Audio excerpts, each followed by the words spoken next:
नमस्कार sir, Siddharth senior secondary school Dhodsar के YouTube channel पर आपका हार्दिक स्वागत है, अभिनंदन है। हम पढ़ रहे हैं पृष्ठीय क्षेत्रफल और आयतन, और हमारा एक लास्ट क्वेश्चन बचा है 10.2 का बेलन और बेलन से संबंधित आयतन का। देखिए बहुत ही अच्छा क्वेश्चन है। इसमें खोखले बेलन का आयतन हमसे पूछ रहा है। खोखले बेलन का क्या पूछ रहा है हमसे? आयतन।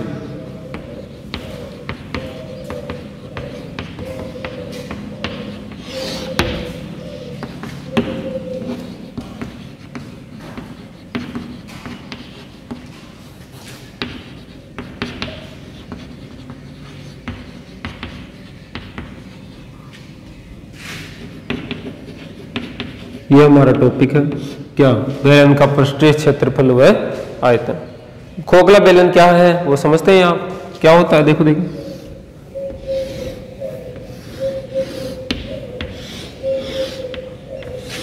उदाहरण के रूप में जिसके दोनों सिरे क्या हो? खुले, तो उसे क्या कहेंगे? खोखला बेलन। इसकी कुछ ना कुछ निश्चित क्या होती है? मोटाई। कल हमने एक खोखले बेलन का क्या पढ़ा था? संपूर्ण पृष्ठीय क्षेत्रफल पढ़ा था हमने। आज हम पढ़ेंगे खोखले बेलन का आयतन। देखिए अब क्वेश्चन ऐसे है। एक खोखले बेलन के दोनों सिरों से खुला हुआ है, उसकी ऊंचाई 20 सेमी है, अंतः व बाह्य व्यास क्रमशः 26 सेमी और 30 सेमी। इसकी खोखले बेलन का आयतन ज्ञात कीजिए। एक खोखले बेलन के क्वेश्चन ऐसे है अपना। एक खोखले बेलन के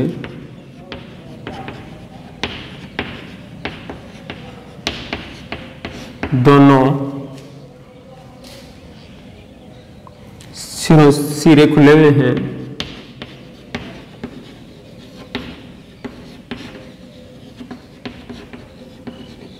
दोनों सिरे खुले हुए हैं, उसकी ऊंचाई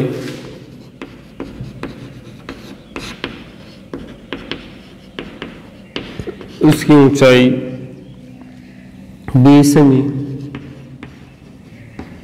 तथा अंत्य बाह्य व्यास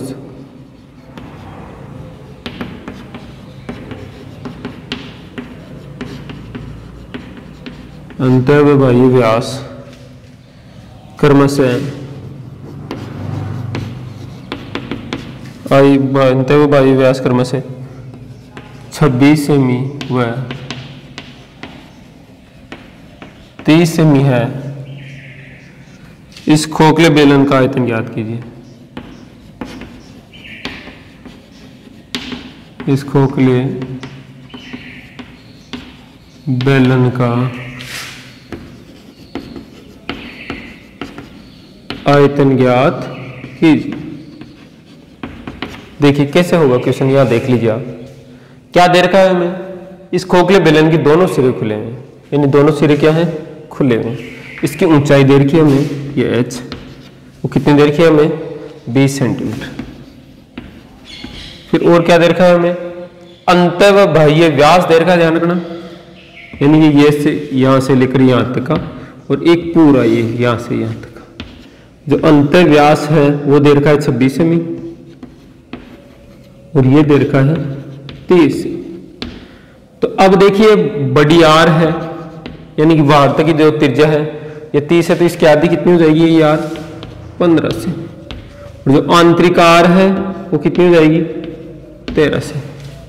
छोटी आर से लिख देते हैं इसको, यानी बड़ी आर 15 और छोटी आर कितनी होगी? 13। अब हम क्वेश्चन करने के लिए तैयार हैं। अब देखिए यहां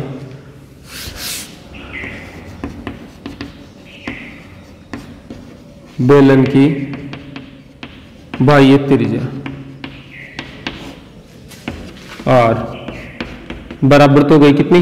व्यास की आधी होती है त्रिज्या, तो कितनी हो गई? 15 सेंटीमीटर। और बेलन की आंतरिक त्रिज्या छोटी आर कितनी हो गई? 13 सेमी। ठीक है, अब हम क्वेश्चन निकाल सकते हैं, देख सकते हैं। अब देखिए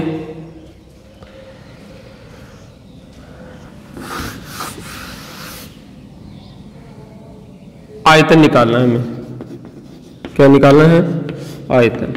तो आयतन कैसे निकालेंगे? यहाँ देखो, आयतन निकालने का सीधा सा तरीका ये है कि आपको आयतन का सूत्र लगा देना है। तो बेलन के आयतन का सूत्र होता है पाई आर स्क्वायर एच, यही होता है। लेकिन हमें केवल क्या निकालना है? खोखले बेलन का आयतन निकालना है। ठीक है, तो खोखले बेलन का आयतन निकालना है तो आयतन का सूत्र क्या होगा? देखो यहाँ पाई बड़ी R square H minus pi छोटी आर स्क्वायर एच। ठीक है, पाई और एच बेटा कॉमन आ रहा है, देखो यहाँ, तो क्या बच रहा है? यहाँ बड़ी आर स्क्वायर माइनस छोटी आर स्क्वायर। ठीक है बेटा, अब आगे देखिए, बड़ी आर स्क्वायर माइनस छोटी आर स्क्वायर, सूत्र हमारा लग रहा है यहाँ क्या, एक बार प्लस में और एक बार माइनस में, तो ऐसे हो जाएगा पाई एच आर प्लस आर और आर माइनस आर। ठीक है, अब केवल आपको मान फिट करना है, मान फिट करते ही आपका क्वेश्चन हल हो जाएगा। ठीक है, तो अब मान फिट करना है तो मान फिट कर दीजिए। पाई का मान 22/7 इंटू एच कितनी है? 20, आर बड़ी कितनी है? 15 प्लस 13 और 15 माइनस 13। ठीक है, तो 22/7 इंटू 20 इंटू 8 28 इंटू 2। ठीक है, अब देखिए बड़ा सिंपल सा क्वेश्चन बन रहा है अपना। 7 चौक 28, 22 चौक 88, 88 को किससे गुणा करना है? 40 से। 8 चौक 32, 8 चौक 32 और 3 35, 3520 सेमी क्यूब। यह आ जाएगा खोखले बेलन का आयतन। दोबारा देख लीजिए, खोखले बेलन का आयतन का सूत्र क्या होगा? सूत्र मैंने बनाया भी कैसे वो भी देख लीजिए। अब समझने वाली बात इतनी सी है कि आप इस आंतरिक का निकाल कर, ठीक है, इस बाह्य का निकाल लो ये तो पहले, और इस आंतरिक का इसमें से घटा दो, तो केवल इससे जो परत बच गई इसी का क्या बचेगा? वो आयतन बचेगा, और खोखले बेलन में इसी का आयतन निकाला जाता है। उदाहरण के रूप में मैं ये कह सकता हूँ, जैसे मान लो आपने एक पानी की टंकी बनाई, पानी की टंकी में हमसे ये पूछे कि आपके जो फरमा लगा है उस फर्मे का आयतन कितना होगा, तो वो इसी सूत्र से निकलेगा। आपको ऐसे ही निकालना है। क्या निकालना है? कि पाई आर स्क्वायर एच, ठीक है, बड़ी आर का भार का निकाल लेना, pi R square H minus pi R square H. एक बार बड़ी ले ली, एक बार क्या ले ली? छोटी। पाई और एच दोनों में कॉमन है, इसलिए पाई और एच मैंने कॉमन ले ली है। फिर आर स्क्वायर माइनस छोटी आर स्क्वायर, यहाँ सूत्र लग रहा है A square minus B square वाला, तो R plus R, R minus R, ऐसे करके हमारा ये क्वेश्चन क्या हो गया है? हल हो गया है। बिल्कुल सिंपल और साधारण सा क्वेश्चन है, इसको समझने की आपको क्या है? आवश्यकता है। अब देखिए अगला क्वेश्चन आपका, अब हमारी नई प्रश्न वाली चलती है आज शंकु। शंकुओं में पता ही है आकृति क्या होती है, शंकु का मैंने आपको बताया भी था। ठीक है, तो देख लीजिए इसको एक बार और देख लीजिए। आप न समझ में आए तो आप कमेंट्स कर दीजिए, कमेंट्स बॉक्स में आपके उत्तर मिलेंगे आपको। ठीक है,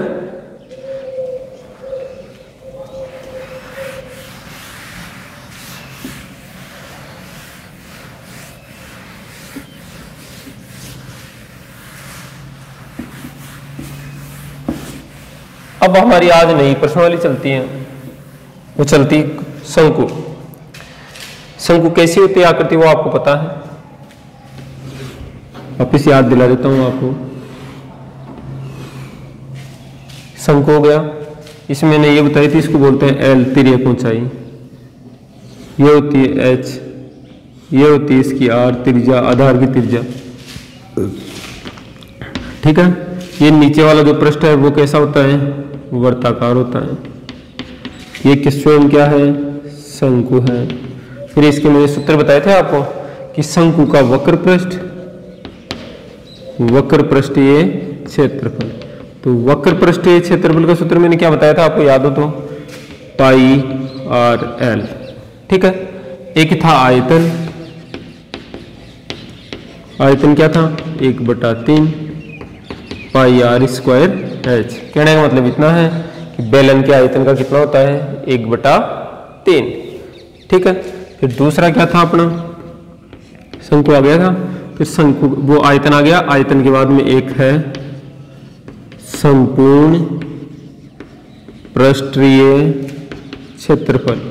तो संपूर्ण पृष्ठीय क्षेत्रफल का सूत्र क्या होता है, जानते हैं हम, क्या होता है बताओ। संपूर्ण पृष्ठीय क्षेत्रफल का सूत्र होता है पाई आर कोष्टक एल प्लस आर। एल का मतलब तिर्यक ऊंचाई, ध्यान रखना है यहाँ आयतन में एच काम में आती है और पृष्ठीय क्षेत्रफल में क्या काम में आता है, एल, ये याद भी रखना है। एल निकालना मैंने आपको बताया भी था, एल बराबर होता है under the root H square plus R square. मैंने ये भी कहा था ये पाइथागोरस प्रमेय की जैसे ही बना है। जैसे यहाँ पर ये मान लीजिए यहाँ 90 डिग्री का कोण है, तो ये तिर्यक ऊंचाई कर्ण हो गया, ये लंब हो गया, ये क्या हो गया, आधार। तो हमें एल निकालना है, तो कर्ण निकालने का सूत्र ऐसे ही तो है कि कर्ण स्क्वायर बराबर आधार स्क्वायर प्लस लंब स्क्वायर। इस कर्ण का स्क्वायर हटाया तो इसके ऊपर क्या गया, अंडर दी रूट। ये हमारे इस सूत्र काम में आएंगे। कई बार आधार का क्षेत्रफल पूछ लेता है, तो आधार का क्षेत्रफल क्या होता है, पाई आर स्क्वायर। ठीक है, अब देख लीजिए आपके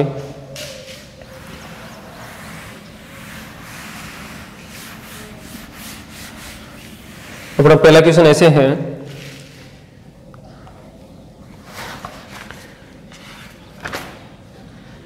एक शंकु की ऊंचाई 28 सेमी तथा आधार की त्रिज्या 21 सेमी है, उसका वक्र पृष्ठीय क्षेत्रफल संपूर्ण पृष्ठीय क्षेत्रफल आयतन ज्ञात कीजिए। यानी आपको क्या दे रखी है, शंकु की ऊंचाई, शंकु की ऊंचाई कितने दे रखी है, 28 सेमी, और एक दे रखा है आधार की त्रिज्या,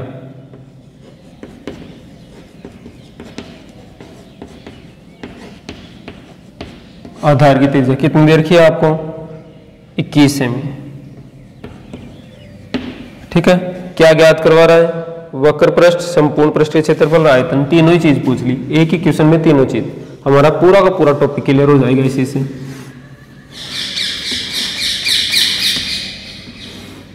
और ये तो समझ रहे हो ना, संपूर्ण पृष्ठ, वक्र पृष्ठ क्या होता है, वक्र पृष्ठ का मतलब इस वक्रीय भाग का क्षेत्रफल, संपूर्ण पृष्ठ का मतलब आप जानते ही हैं क्या हो गया, इससे वक्र पृष्ठ के साथ में क्या लगा दो, आधार का क्षेत्रफल, तो वो संपूर्ण पृष्ठीय क्षेत्रफल हो जाता है। अब इसमें आर तो दे दी हमें, ऊंचाई ये एच दिए, ध्यान रखना एल नहीं दिया है, तो ये तो हो गई 28 सेमी, और ये जो आधार है उसकी त्रिज्या में दे रखी कितनी है, 21 सेमी, ये आर हो गई, ये एच हो गई। ठीक है, अब निकाल सकते हैं अपन सवाल।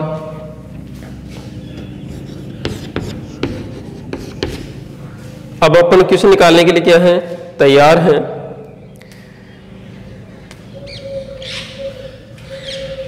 अब सबसे पहले मुझे निकालना है क्या, वक्र पृष्ठीय क्षेत्रफल। एक तो वक्र पृष्ठीय क्षेत्रफल पूछा है, एक आयतन पूछा है, और एक पूछा है संपूर्ण पृष्ठीय क्षेत्रफल। तो वक्र पृष्ठीय क्षेत्रफल का सूत्र लगा दो, पाई आर एल, यही होता है। अब सबसे पहले मुझे क्या चाहिए, एल चाहिए। क्या एल दे रखी है कि यहाँ, या आर चाहिए, आर दे रखी है, आर तो दे रखी है। पाई का मान हमारे पास है, क्या चाहिए, एल चाहिए। तो एल मुझे निकालना है। मैंने ये भी कहा था, तो मैं उस समय भी समझाया था, जब मैं सूत्र समझा रहा था आपको, तब मैंने ये कहा था, आपको याद हो तो, कि आपको ध्यान रखना कि इस शंकु में एल और एच का चक्कर जो पड़ता है उसको समझ लेना है। जहां वक्र पृष्ठीय या संपूर्ण पृष्ठीय क्षेत्रफल लगता है वहां पर हमें क्या निकालनी है, एल निकालनी है। समझ गए। अब देखिए यहाँ तो एल निकालने का सूत्र आपको मैंने बताया था, क्या था सूत्र, याद हो तो, under the root H square plus R square. ठीक है, अब एच का मान कितना है, यहाँ एच कितनी है, 28, 28 स्क्वायर प्लस आर कितनी है, 21, 21 का स्क्वायर। अब स्क्वायर यदि याद तो ठीक है, वरना निकालना आपको आता ही। क्या करना है कि 28 को 28 से गुणा करना है, तो 8 20 64, हासिल से 8 दूनी 16, 16 और 6 22, 28 दूना 56, 4 8 7, 784। वैसे याद भी होना चाहिए आपको कि 28 का वर्ग कितना होता है, 400, 784। 21 का वर्ग जानते ही हैं सभी, 441। गुणा करोगे तो भी वही आएगा। एक मैंने आपको बता दिया गुणा करके कि वर्ग कैसे निकाला जाता है, उसी संख्या को उसी संख्या से गुणा कर दे तो हमारे पास वर्ग आ जाता है। ठीक है, अब देखिए यहाँ दोनों को जोड़ दीजिए, 4 कितने हो गए, 5, 8 4 कितने हो गए, 12, 7 4 11 कितना हो गया, 12, 1225। 1225 आ गया इन दोनों को जोड़ने पर। तो एल हमें निकालना है अभी। तो अब 1225 का क्या निकालना है आपको? वर्गमूल निकालना है। वर्गमूल निकालना आपको आता ही है, निकाल सकते हो वर्गमूल। कैसे निकालोगे? यहाँ देखो, अब देखिए 1225 कौन सी विधि से बताऊं? भाग विधि से बता देता हूं आपको। देखो ये भाग विधि में दो दो के जोड़े बनते हैं, बन गया। अब पहले जोड़ा कितना है? 12। ऐसी संख्या देखिए जिसका वर्ग करने पर या तो 12 है या 12 से क्या है कम। देखिए 3 तिये 9, 4 चौक 16 ज्यादा हो गया, तो क्या आएगा? 3 + 3 9। ठीक है, यहां बैठा दो 3, इन दोनों को जोड़ दो, एक स्थान खाली रखना। भाग विधि आपने 8वीं कक्षा में सीखी भी है। अब पूरा का पूरा यहां उतार दो, 325 हो गया। अब यहां पर ऐसी संख्या रखनी है जिसको गुणा करने पर या तो 325 आ जाए या 325 से क्या है कम। तो 325, जिसे मैंने यहाँ सपोज करो, एक तरीका भी होता है, यहाँ कोई ना कोई संख्या आएगी। ठीक है, तो एक संख्या को दबा लो, 32 में 6 का भाग देके देख लो कितने बार जा रहा है? लगभग 5 बार। तो यहाँ 5 रख के देख लो आप, 5 रख के देख लो, 5 से गुणा कर लो। 5 25, 2 6 5 30, 2 32, स्वयं ही आ गया, खुद ही आ गया। वैसे आपको याद भी होना चाहिए कि 35 का वर्ग होता है कितना? 1225।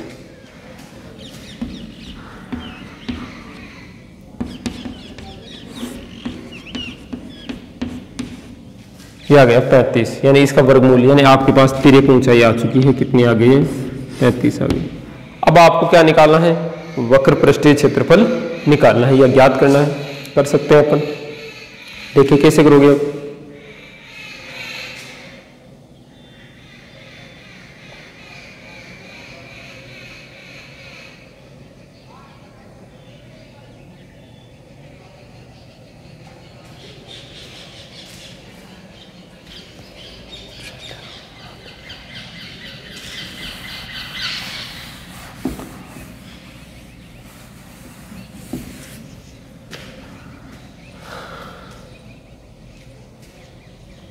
अब देखिए वक्र पृष्ठीय क्षेत्रफल,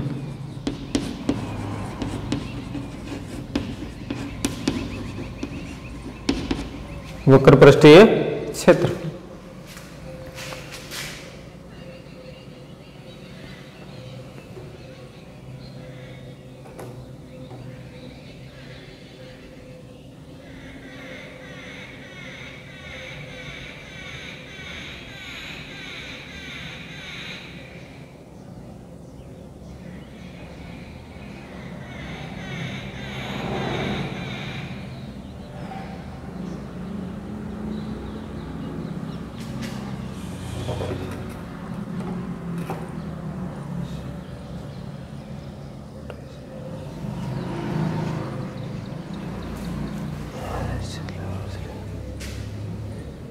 अब वक्र पृष्ठीय क्षेत्रफल का सूत्र अपना क्या है? पाई आर एल, यही है। अब एल हमारे पास आ चुकी है, कितनी आ चुकी है? 35। अब देखिए पाई का मान 22/7 इंटू आर कितनी है अपनी? 21 इंटू एल भी कितनी आ चुकी है? 35। 7 × 21 3। अब इनको गुणा कर दीजिए आप, 22 × 66 इंटू 35। ठीक है, 66 को किससे गुणा करना है आपको? 35 से गुणा करना है। देखिए 66 इंटू 35, 6 × 5 = 30, 3 6 × 5 = 30 से 3 33, 36 18, 36 18 × 1 19, 0 11 9 3 12 × 1 13 और 2 2310 सेमी स्क्वायर। यह आ गया इसका वक्र पृष्ठीय क्षेत्रफल। अब आपके पास क्या आ चुका है? वक्र पृष्ठीय क्षेत्रफल आ चुका है। ठीक है, तो ऐसे हमें वक्र पृष्ठ निकाल लिया। अब क्या निकालना है? इसका संपूर्ण पृष्ठीय क्षेत्रफल। हम संपूर्ण पृष्ठीय क्षेत्रफल निकाल सकते हैं इसका। देखिए अब क्या करना है आपका? संपूर्ण पृष्ठीय क्षेत्रफल का सूत्र जानते हैं आप कि संपूर्ण पृष्ठीय क्षेत्रफल, संपूर्ण पृष्ठीय क्षेत्रफल का सूत्र जानते हैं आप, क्या होता है? पाई आर कोष्टक L plus R, pi R कोष्टक L plus R, pi R कोष्टक एल प्लस पाई आर कोष्ट एल प्लस आर। तो पाई का मान 22/7, आर कितनी है आपकी 21, एल का मान कितना है आपका 35 आ चुका है, प्लस आर कितनी है आपकी 21। ठीक है, तो 22/7 इंटू 21 और 5 रेख 6 और 3 और 2 5, 56। ठीक है, 7 3 21, 22 3 66 इंटू 56। 66 और 56 को क्या कर दीजिए आप गुणा, तो आपके पास संपूर्ण पृष्ठीय क्षेत्रफल आ जाएगा। तो 56 गुणा 66, 6 6 36, 3 56 जब 30 और 3 33, 6 3 3, 6 9 6 3, 3696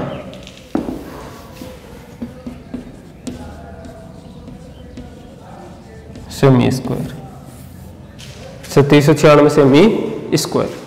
ठीक है, आपका क्वेश्चन हो चुका है।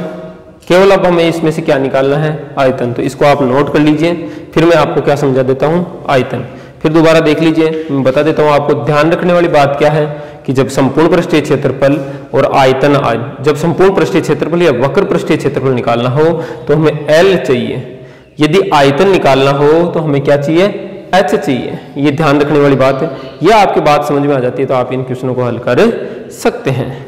ठीक है, अब इसका केवल क्या बचा है, हमारा आयतन बचा है, जो मैं निकाल के बता देता हूं, आप इसको नोट कर लीजिएगा।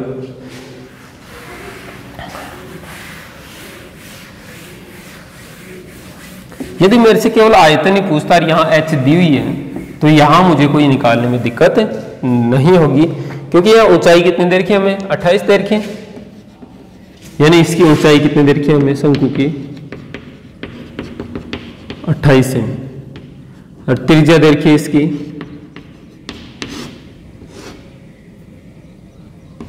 21 सेमी। ऐसे ही है क्वेश्चन। अब देखिए यहां,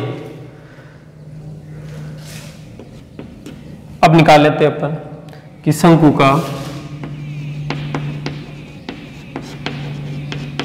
आयतन। सूत्र जानते हैं 1/3 पाई आर स्क्वायर एच। जब तक आपको सूत्र नहीं आएंगे आप इन क्वेश्चनों को हल नहीं कर सकते हैं। तो 1/3 इंटू पाई का मान 22/7 इंटू आर कितनी है बताओ, आर जानते हो आप, आर कितनी है इसकी 21, तो 21 इंटू 21। ठीक है, इंटू एच कितनी है इसकी 28। अब आप इस क्वेश्चन को हल कर सकते हैं। तो 7 चौके 28। ठीक है, 3 से कट रहा है, 3 7 21, क्या बच रहा है अब 22 इंटू 7 इंटू 21 इंटू 4, यही बच रहा है। अब इनको गुणा कर दीजिए, 7 2 14, 7 2 14 1 15, 154 इंटू 21 चौक 84, 154 को 84 से गुणा कर दीजिए, 154 इंटू 84, 4 चौक 16, 1 15 चौक 60 और 1 61। ठीक है, 8 चौक 32, 3 और 15 अंटे 120, 120 और 3 123, 6 और 3 9 12, 12,936 सेमी क्यूब। ये क्या आ गया, इसका आयतन आ गया है। तो ये आपके क्वेश्चन थे। जो पहला क्वेश्चन था आपका क्या था, शंकु का वक्र पृष्ठ और आयतन से संबंधित क्वेश्चन थे जो मैंने कर दिए हैं आपको। अब अगला क्वेश्चन देखिए, अपना क्वेश्चन नंबर 2, और इनको रिपीट भी कीजिए। एक ही क्वेश्चन में तीनों क्वेश्चन थे और तीनों मैंने आपको बता दिए हैं। ऐसे ही क्वेश्चन पूरी प्रश्नावली में चलेंगे, कोई अलग क्वेश्चन आने वाला नहीं है।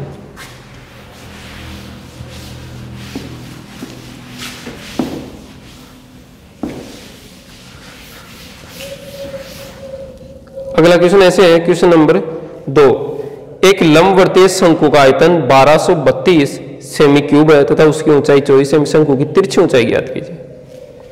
एक प्रश्न नंबर 2, एक लंबवर्तीय बेलन,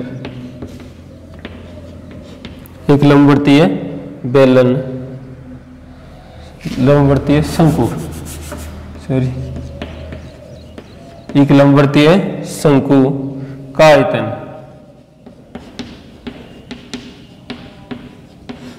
शंकु का आयतन 1232 सेमी क्यूब है।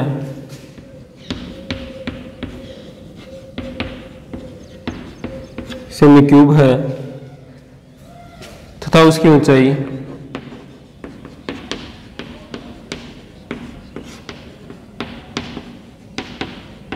ऊंचाई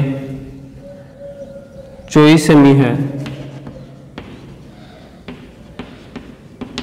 24 सेमी है। शंकु की तिरछी ऊंचाई ज्ञात की।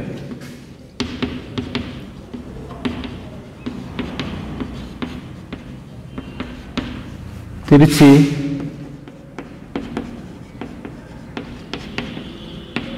ऊंचाई ज्ञात कीजिए। सिंपल सा क्वेश्चन है, समझने वाली बात है। यहां समझ लीजिए क्या दिया है हमसे कि हमें दिया है एक लंबवर्तीय शंकु का आयतन 1232 सेमी क्यूब है तथा उसकी ऊंचाई 24 सेमी है। शंकु की तिरछी ऊंचाई ज्ञात कीजिए। कहने का मतलब इतना है, हमसे एल पूछ रहा है। क्या पूछ रहा है? एल। ये ऐसे ये एल निकलवा रहा है और इसका आयतन दिया है, ठीक है, और हमें दी है ऊंचाई। अब एल निकालने के लिए आपको पता है क्या चाहिए हमें? एल का सूत्र होता है H square plus under the root H square plus R square, यही है। तो हमें एच चाहिए और क्या चाहिए? आर चाहिए, लेकिन आर हमारे पास नहीं है। तो पहले हमें आर निकालनी है। आर किससे निकालेंगे हम? आयतन से, ठीक है। तो आयतन से निकालते हैं। अब देखिए यहां तो आयतन का सूत्र हम जानते हैं। जो चीज मैंने बार बार कहा है गणित में, जो चीज हमें दे रखी है उसी से हमारा क्वेश्चन हल होने वाला है। देखिए 1/3 पाई आर स्क्वायर एच, यही होता है, ठीक है। अब 1/3 इंटू पाई का मान 22/7 इंटू आर हमारे पास नहीं है तो आर का स्क्वायर इंटू, लेकिन एच हमारे पास दे रखी है, कितनी है? 24, तो ये 24, ठीक है। आयतन कितना है इसका? 1232, तो ये 1232। अब पक्षांतरण करना आपको आना चाहिए। तो आर स्क्वायर बराबर 3 × 24, 8 से कट रहा है तो 8 यहाँ लिख दीजिए पहले ही। अब क्या बचा है? 1232 इंटू 7 बटे में 22 इंटू 8, ठीक है। अब देखिए यहां कट रहा है तो काट दीजिए, नहीं कटता है तो कोई बात नहीं। अब 22 का एक बार 11 का भाग दे के देखते हैं। यहाँ 11 एकम 11 बच गया 1 हो गए 13, 11 एकम 11 बच गए 2 हो गए 22, तो 11 से कट रहा है। 11 एकम 11, 11 एकम 11 और गिर दुए 22। अब यहां पर काटते हैं 8 एकम 8, 8 से कटता है देखें, या 8 दुए 16 और 16 7 112, 7 क्या बच रहा है? आर स्क्वायर बराबर 7 इंटू 7, स्क्वायर हटाएंगे अंडर दी रूट। आर का मान हमारे पास आ चुका है, कितना आ चुका है? अब 7। अब आपको क्वेश्चन दीजिए पहले वाले जैसे हो गया कि नहीं क्वेश्चन, कि आपके पास आर है और आपको क्या निकालना है? आर है और एच है, ऊंचाई आपको दे रखी है, कितनी दे रखी है? 24। अब निकालनी क्या है आपको? तिरछी ऊंचाई। पहले वाले क्वेश्चन के जैसे हो गया, जैसे मैंने आपको तिरछी ऊंचाई निकाल के बताई थी। पहले वाला जो क्वेश्चन था उसकी जैसे हुआ कि नहीं हुआ? कि मैंने ये कहा था आपको कि यदि आपके पास आर हो और एच हो तो आप निकाल सकते हो क्या? तिरछी ऊंचाई आप निकाल सकते हो। अब देखिए एल कैसे आएगा? एल बराबर आप जानते हो एल का सूत्र क्या होता है? Under the root H square plus R square, यही होता है। अब देखिए एल बराबर अंडर द रूट एच का स्क्वायर यानी कि 24 का स्क्वायर प्लस 7 का स्क्वायर, ठीक है। अब 24 का स्क्वायर जानते हो कितना होता है? 576 प्लस 7 7 49, 9 6 15, 7 4 11 12, 5 1 625। तो आपके पास एल का मान कितना आ जाएगा? 25 आ जाएगा। यही हमसे पूछी है शंकु की तिरछी ऊंचाई, ठीक है। तो आज की क्लास इतनी ही। जय हिंद, जय सिद्धार्थ।